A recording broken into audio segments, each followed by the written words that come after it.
Ito po ay igat. Ayan, sa English ay eel. Ayan. Magluluto po ako ng igat o kaya palos. So, nagpakulo na po ako ng tubig. Ayan. I-steam natin dito. Ayan, masarap po ito guys. Ayan, nilagyan na ng mga ricado. Ayan po yung likod niya. Ayan. Ito ay eel. So, masarap yan guys.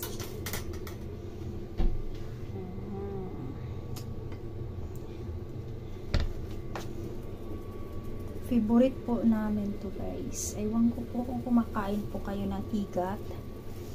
Ito po ay ori ng isda na mahaba, na para siyang ahas, pero masarap.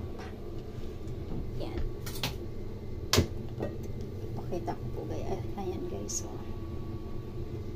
Yan. Tinimplahan na po siya. Tapos i-steam na lang po ng 6 minutes.